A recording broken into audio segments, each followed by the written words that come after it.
Good morning, good afternoon, good evening, and welcome to another episode of Voices for Excellence. I am your host, Dr. Michael Connor, CEO and founder of the Agile Evolutionary Group, and of course, the proud host of VFE. And today's guest, you can tell by my smile, this individual is dear to my heart. And now to my VFE audience, yes, I speak to this individual every day. Every day. I would say with the exception of Saturday and Sunday, but I want to make that call. People that know me, but they're like, retract on the work. But we talk every single day. And Matt Monjan is a friend, is a brother, a close confidant, someone that I lean on in the EdTech and education space. Matt Monjan has over 25 years of experience in education, working at the executive level for Education 500 companies, have been providing support throughout his years to leaders across this country, education stakeholders that has an invested interest in raising the bar for all of our students. And Matt and I, we have been doing some innovative adventures. And then, of course, Matt has created his highly, and I do mean highly successful company at Infusedu. We're going to talk about that today, but it is with an absolute honor, just a complete honor to have one of my dear friends, education cadre, as well as colleague within the field, Mr. Matt Monjan, the CEO and proud, I should say, CEO and founder of Infusedu. Good brother. Good brother. Wow, we should just stop the podcast now. And by the way, you can call me Saturday or Sunday. You are dear. You are my brother. So that doesn't matter, right? Like anytime we can talk is a good talk. So I'm humbled and thank you for letting me be part of Voices for Excellence today. Oh, come on, Matt. I mean, literally. And when we say to my audience, when we say good brother, Matt picks up the phone and he says, good brother. And I'm like, good brother. And then we just dip right into our conversation. But I wanted to bring Matt on today because this is a very, very important topic that we're going to cover, which is EdTech in the education space. Two, what does equity look like in the EdTech space? And we have one of the experts, and I'm not just saying this subjectively, but objectively, one of the experts that are leading EdTech startups, Education 500 companies and corporations, edupreneurs, as we say, education entrepreneurs in the field, and also product development and design. Matt has been one of the strategic advisors to many CEOs and founders throughout this company on how to leverage excellence and equity with product design development as well as execution. One of the few companies across the country, I can say, that has an equity rubric so that now the conversations are level set when it comes to any thread or any apparatus within an EdTech organization. We're going to talk about that today. But Matt, good brother, first question. This is going to be a fun question. I can't wait.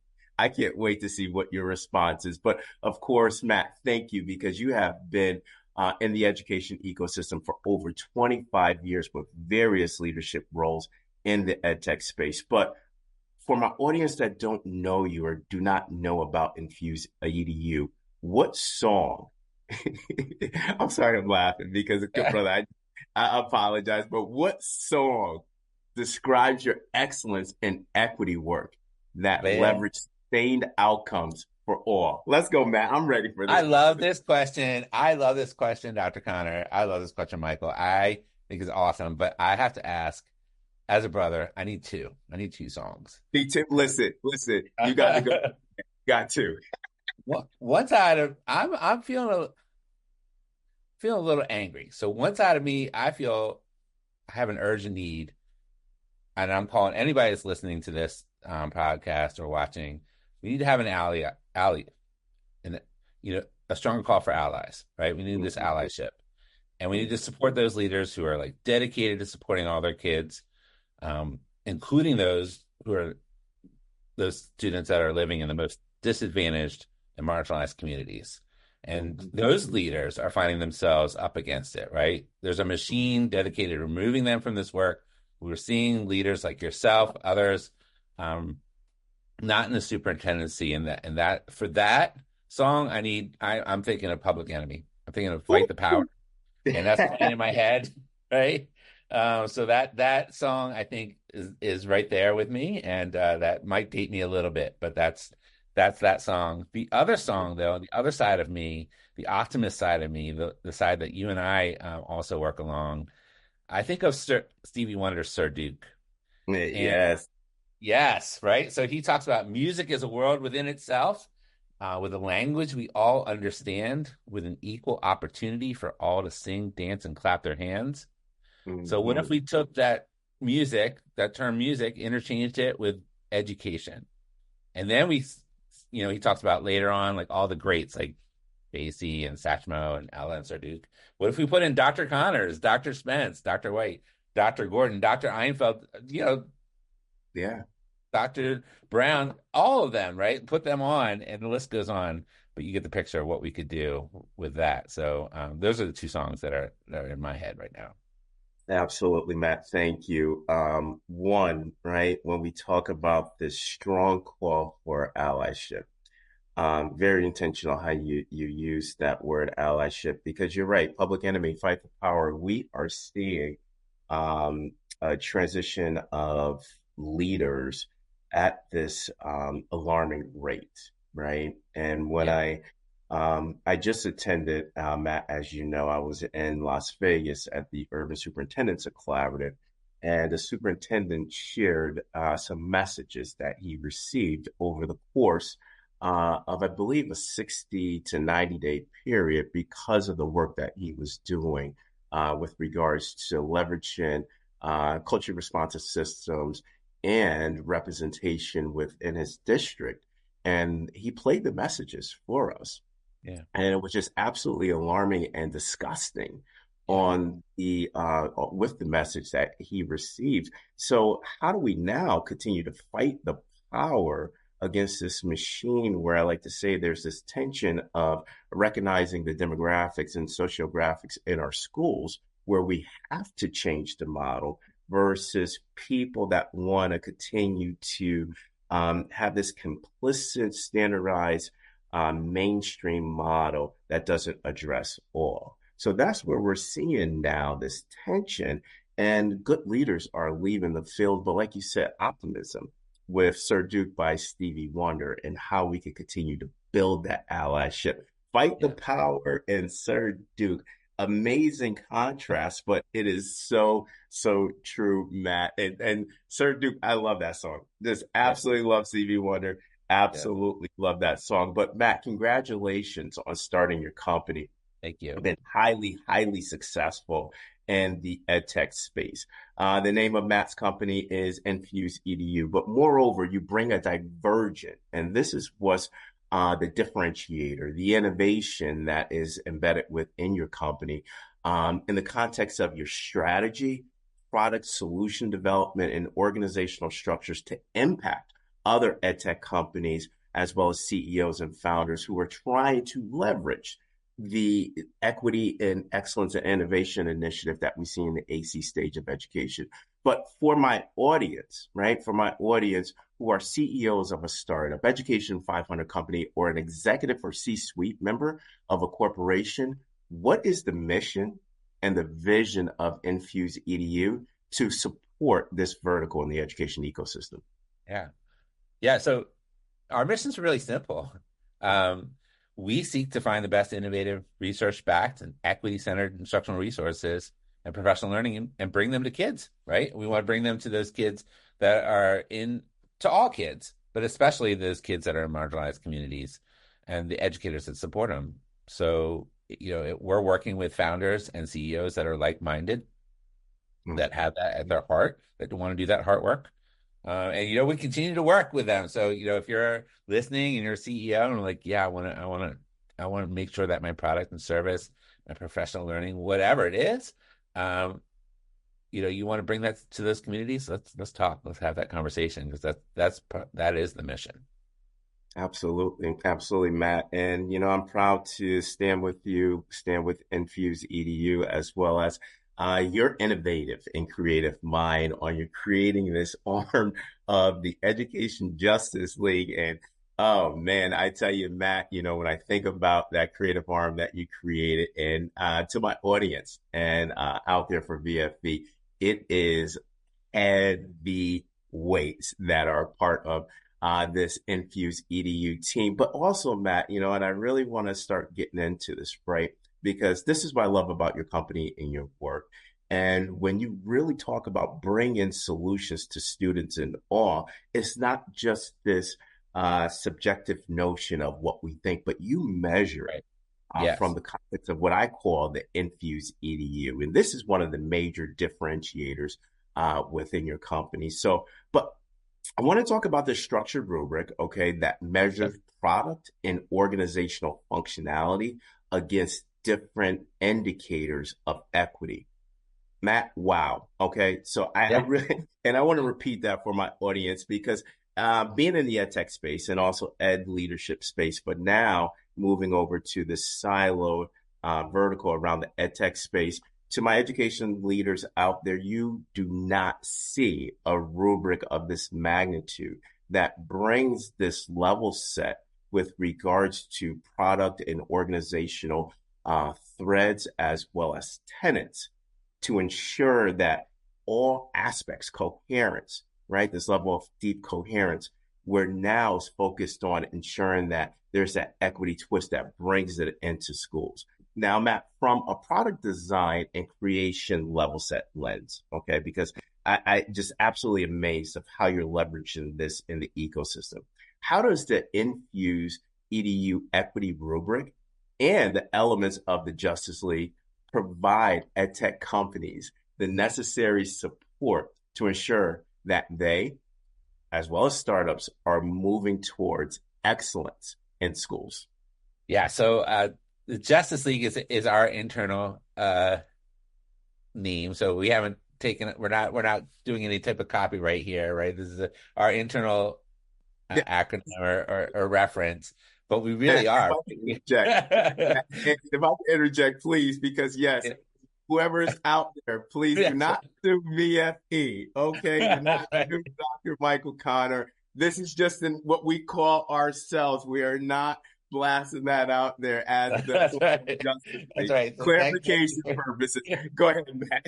That's right. So we need to clarify that up front. But we are a league of like-minded individuals. And what's really cool about all of this is that, when I set out to start Infuse EDU, I had no idea the direction that we were going to go. And I know that you and I, Michael, marvel at like just since January where we've grown together.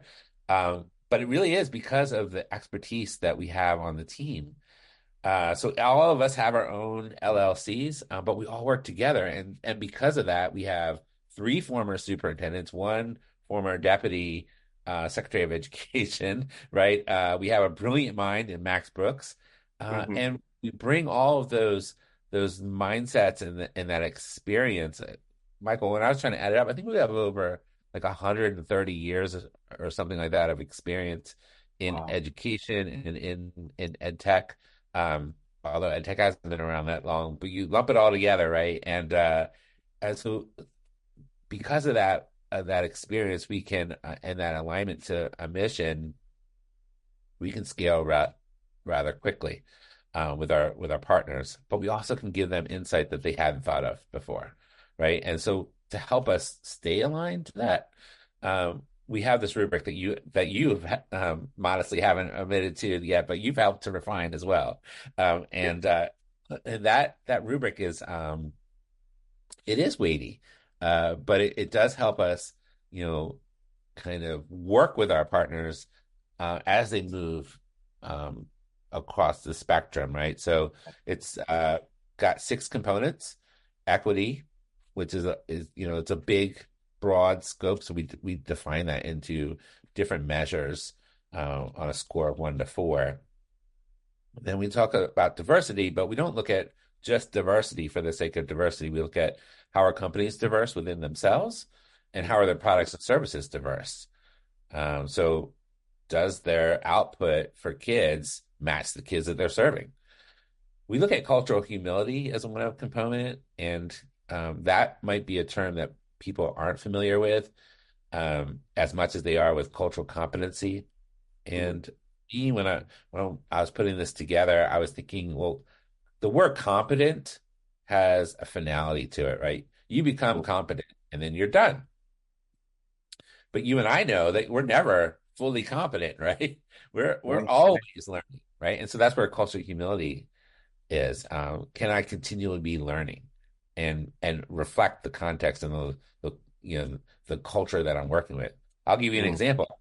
I have been doing equity work for or trying to do the equity work. I read and I listen and I learn from others. But there are things that I didn't know. So one time I was at a conference not too long ago, working with one of our phenomenal founders. She's a Black founder of Kai XR, Yeah. and I was carrying her bag at a conference, and I put it down on.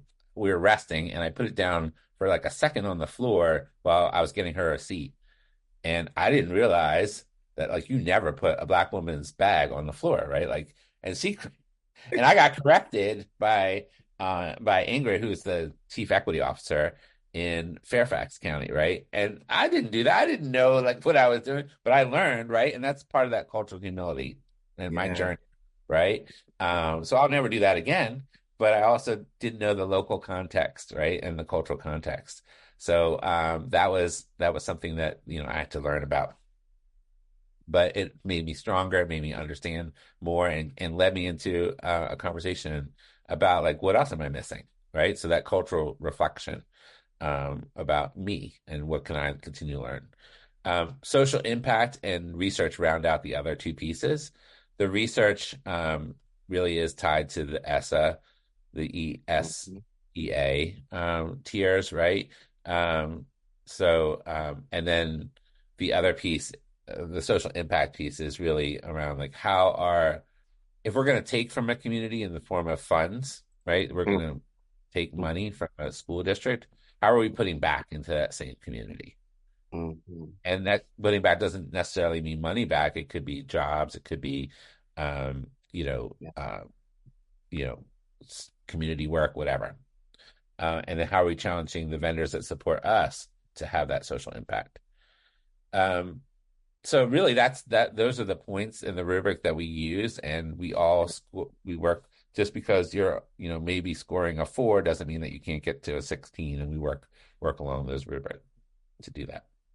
Matt, love the rubric. Was love. I love being a part of the feedback and actually helping and assisting the language, developing the language with this. Thank you for inviting me into this, right? Because this is important, and I think what distinguishes you from any other company is this equity rubric, because now you're looking at every single tenant and thread within an EdTech company to ensure that there's alignment for delivery of services for students and learning organizations throughout the nation. But Matt, I want to highlight on, and this is a sub question, highlight on two of the indicators within the rubric that I want you to expand upon, right?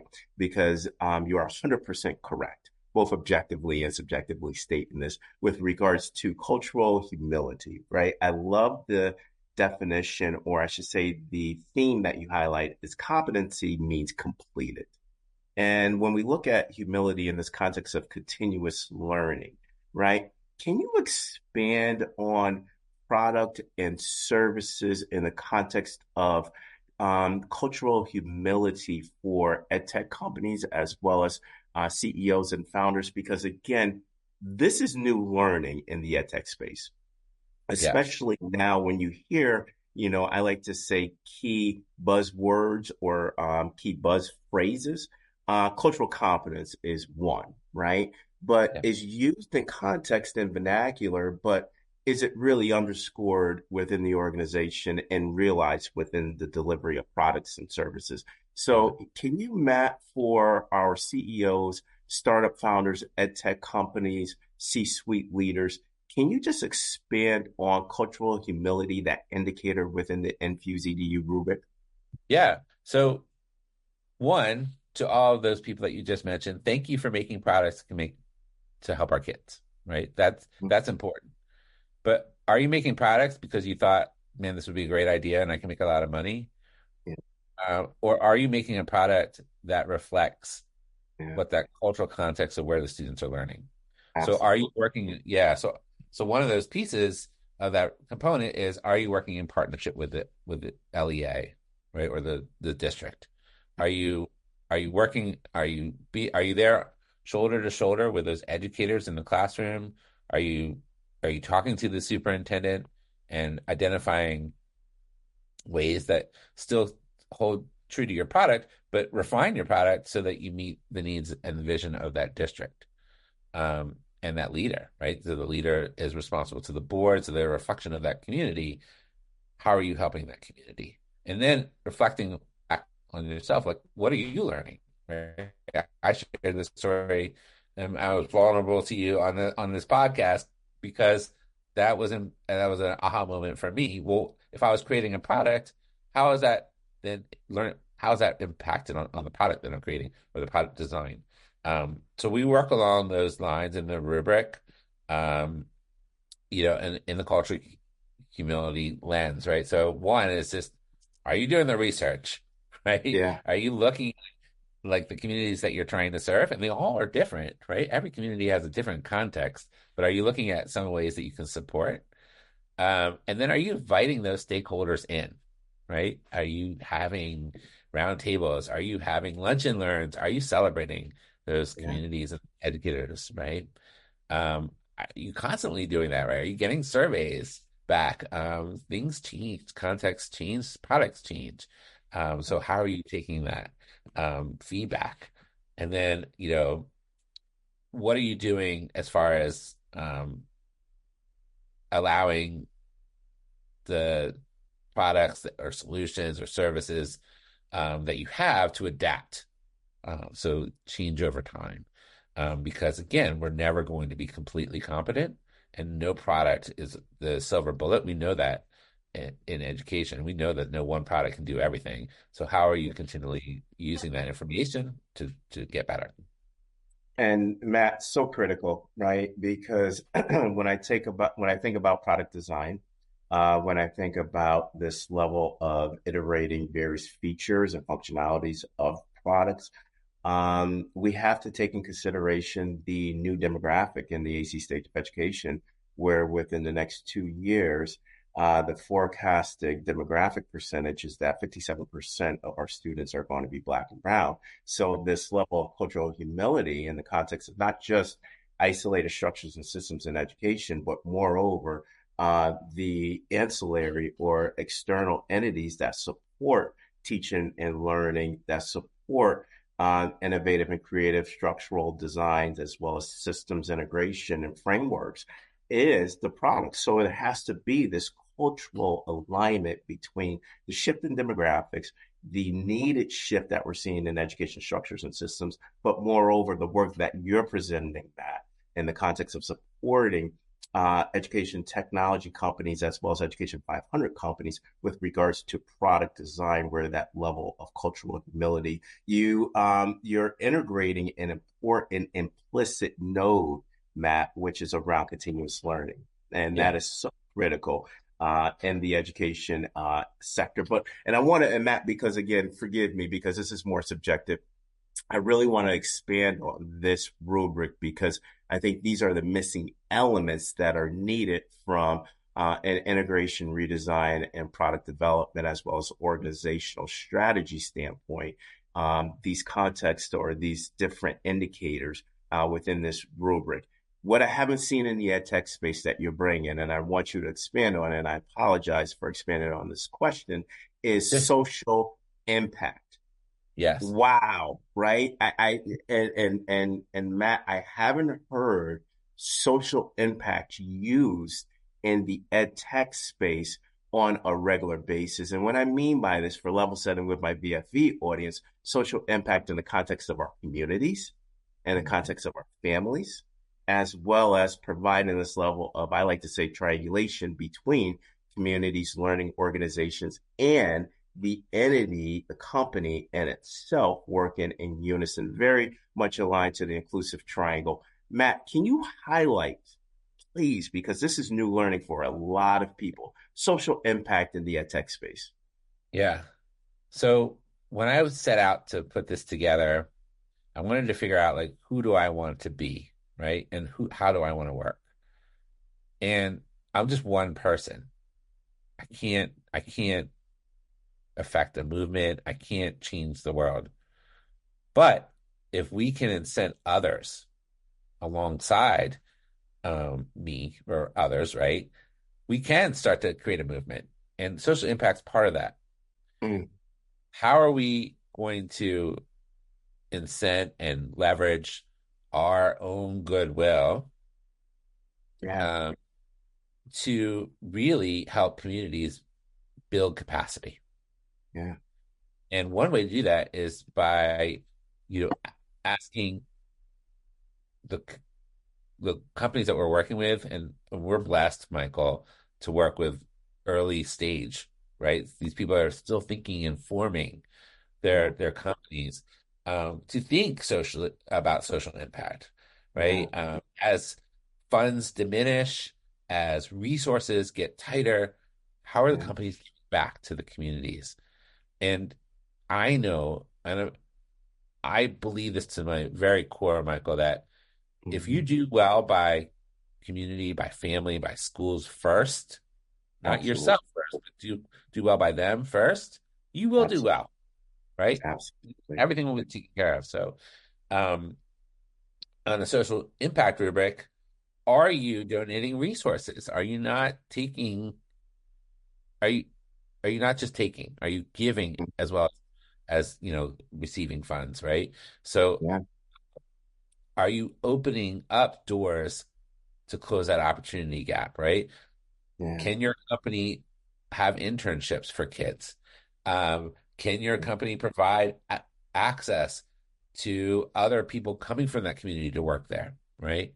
Um, are are you taking on a campaign as a company to spur the social impact idea, right? Sometimes it's like start a campaign to raise something in the community, raise awareness, raise funding, raise goods, raise like turn a desert into an oasis, right? So can you do that? Are you providing scholarships or donating sort of resources to educational foundations? We know that a lot of school districts have nonprofit education foundations that are raising money for that community and for those kids. So yeah, are you working with them? That's another part of that social impact. And then really the challenge part really is that are you requiring people that serve you, your vendors, are you requiring them to also have a social impact? Like you're giving money to HubSpot or to Salesforce or to what other campaign, whatever resource you're using. How are you asking them to give back to the communities that you serve? absolutely. So that's way on the other side of the rubric, right? That's really hard to do. Yeah. But that's kind of what the thinking behind that social impact piece. Yeah, Matt, thank you. Compelling and profound, right? That's strategic performance management, as I always state. You made a comment that resonates with me, Matt, that I've been saying in the edtech space, and it creates, I like to say, this level of cognitive dissonance with CEOs. When I was a superintendent, I always used to, even when I was a chief academic officer, I always used to say, let's not focus on the scores, but let's focus on what we do in our schools and our classrooms, and the scores will take care of itself. Yeah. There was that level of dissonance at first, with my leaders in the two where I was CAO and superintendent. But once we started to shift the mental models to really focus on improving our practices, improving our systems, scores took care of itself. You stated earlier, Matt, that when we focus on the community and when we focus on the students and the teachers, the money will take care of itself. It will support the company. Not the focus on money, and building this product, but to focus on how we can have collective impact, which will automatically take care of itself, where we'll see more districts jumping on. And I think that once we take that there's that alignment, right? There's that alignment from not focusing on the scores in the education space. We're now not just focusing on our profit margins in the ed tech, but how are we impacting, which will impact our profit margins to become Right. even higher. Thank you for that, because when I think of social impact, that is an outlier practice for a lot of organizations, but you are pushing those startups to close opportunity and access gaps. Truly appreciate the work that you're bringing, Matt, into the education ecosystem. But I want to ask you this question, right? And I want you just to give a definition, right? Definition around innovation and equity from an edtech company and a startup focused on solutions, right? On closing specific educational gaps that we see within the ecosystem that we're trying to address strategically um, uh, through this coalition work. But Matt, define innovation and equity in the context of impact to accelerate outcomes.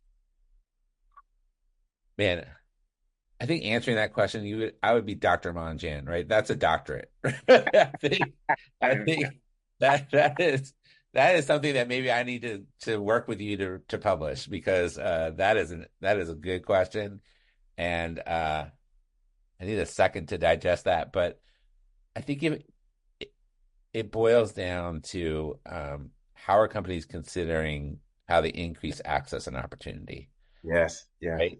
How are companies breaking down geographical barriers and those forces, as my colleague Max Brooks talks about, Mhm.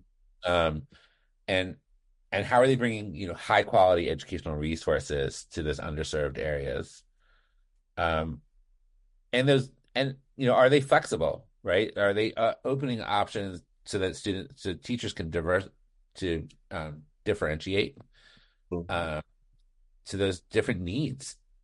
So we talked a lot about different communities, but every student brings their personality, brings their learning styles, brings all the other trauma and good things that have happened to them to form their learning opportunity, right? So how is a product um, giving a teacher the opportunity to differentiate so that the students have access and opportunity to the learning?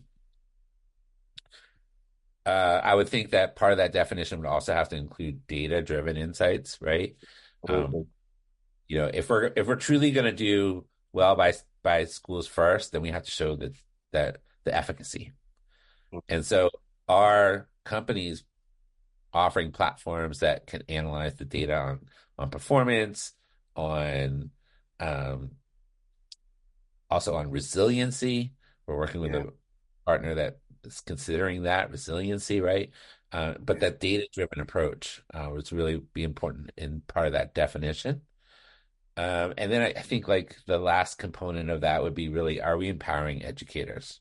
yes, And yeah, and not just the ones that are in the classroom, but all the wraparound educators and the leaders, right? How are we empowering them with the tools so that they can focus on those relationships with kids and provide that personalization? So I don't know if yeah. that's a definition or just pieces of a definition, but Dr. yeah. Monjan, I'm gonna call you Dr. Monjan, good brother. Yeah, spot on, because when we think about innovation and equity, and I love the key themes that you highlighted within your answer, right? Access and opportunity. When we think about innovation and equity concretizes access and opportunity for all. Data-driven insights, that's I like to say a meta-ruptor that needs to be a part of the conversation, that's guiding the conversation, whether it be descriptive, prescriptive or even catalytic, those focuses on that, where now evolutionary, from this evolutionary context, innovation is creating equity within these solutions. But Matt, I appreciate you saying this, empowering educators. I am a firm believer that we have to provide the necessary capacity to be able to empower people to elevate the vision. Because you stated at the outset, not one person can do it, right? And the old saying, it takes a village to raise a child, and this is where the village come in, but we have to empower the village in order to do the work. But high quality educational resources and organizations being flexible.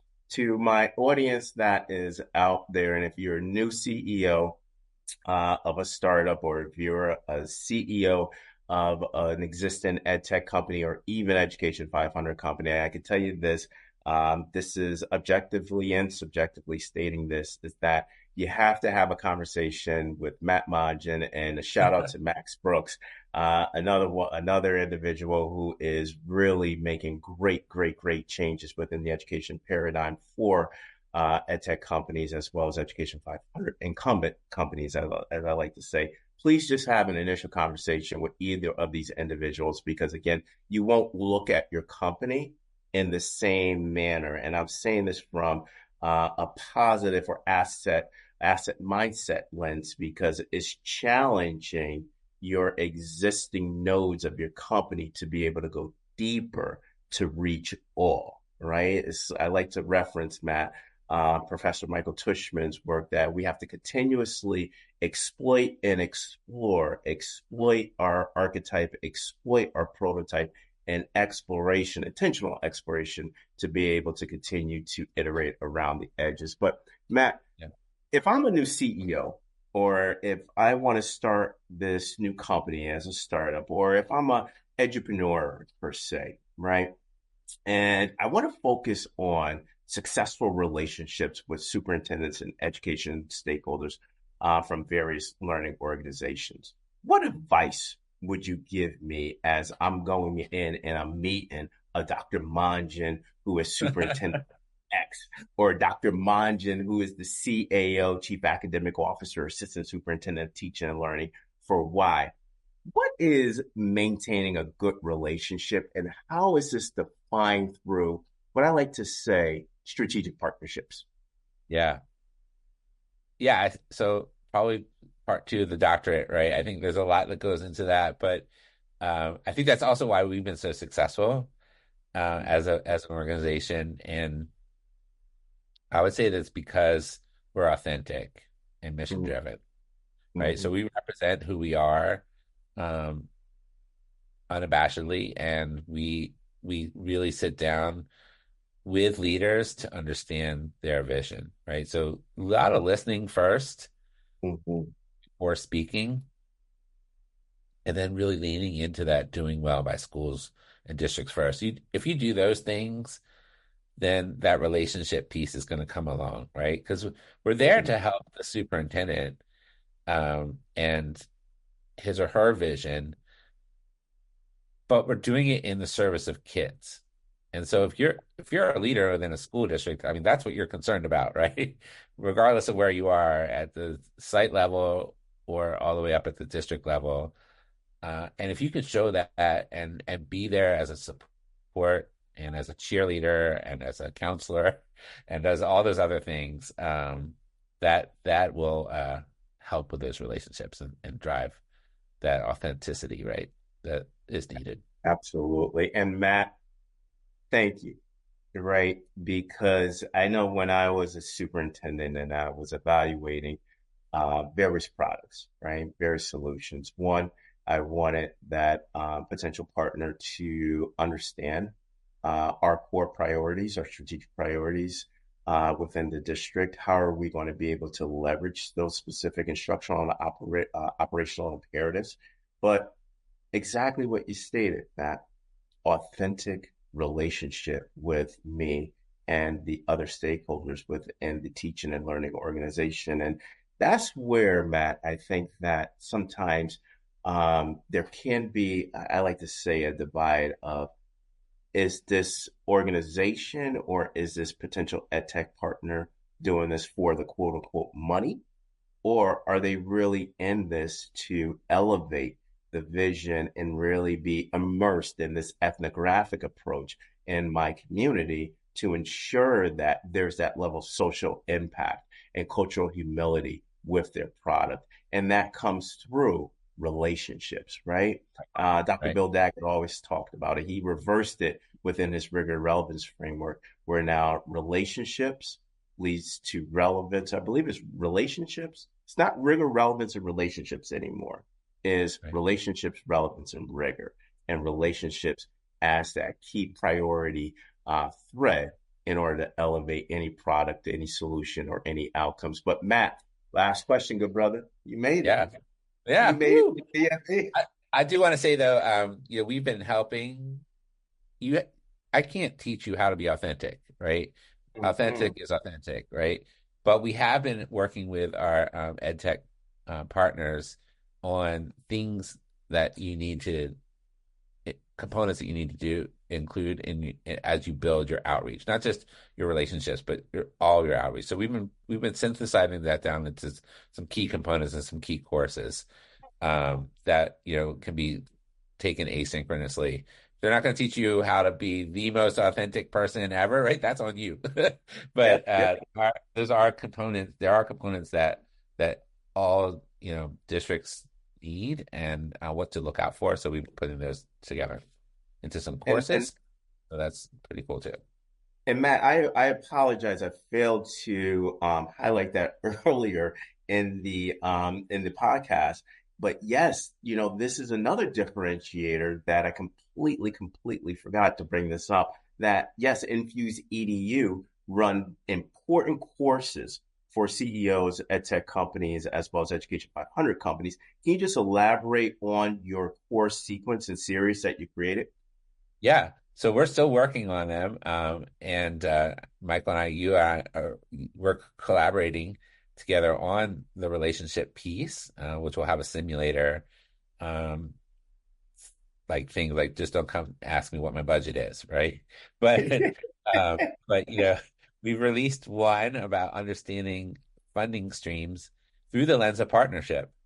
So understanding like what a superintendent is going through, or what a district leader is going through, a CAO, or what a principal is going through to different parts of the year, so that you can show up and be your authentic self and be that partner, as well as do good by them first and do well later, right? Do well in tandem. So that's the first course that we've released. Absolutely. And any of my viewers, CEOs, ed tech startups, please, even C-suite leaders who engage with educational leaders within learning organizations, this is a great one-on-one to be able to access this. At the end of our podcast, Matt, there'll be time for you to give out your email, social media links, and everything, so that they'll be able to contact you with regards to how can they access those specific courses. Yes, you're building those courses out, but the first course is such a mainstay and so important. And it shifts beyond technical and domain expertise around sales, around establishing what this looks like, going into a district, but it's more strategic partnerships and relationships. That's why I asked that question. Very, Right. very important, Matt. Thank you, brother. But last question, and this might be hard. So, we had a course of superintendents, leaders across the ed tech space who you know very, very intimately. And this question poses a problem because I only limit the individual to 3 words. Now, we have a lot of rule breakers that have showed up, right? It's three and innovation and creativity that's embedded within this. So, as I state to everybody, good brother, take this question as it is, okay? But what 3 words, only 3 words, do you want our audience today to leave with regarding AI, innovation, and equity in the AC stage of education? Oof. All right. So authenticity has to be one. Mm-hmm. Partnership. Mm-hmm. And can I hyphenate a word to make it one word? Innovative is all you want, brother. I think mission driven, right? Yeah. Those will be the pieces that you can weave all those other pieces under.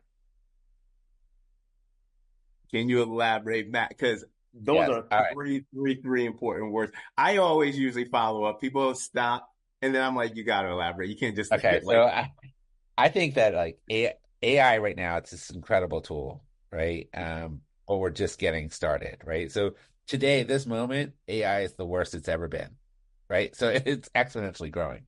yes, Uh, and because it's in this relative infancy, we have a chance to train it for good, right? So that's where that mission alignment, that's where the um sort of cultural relevancy piece comes in.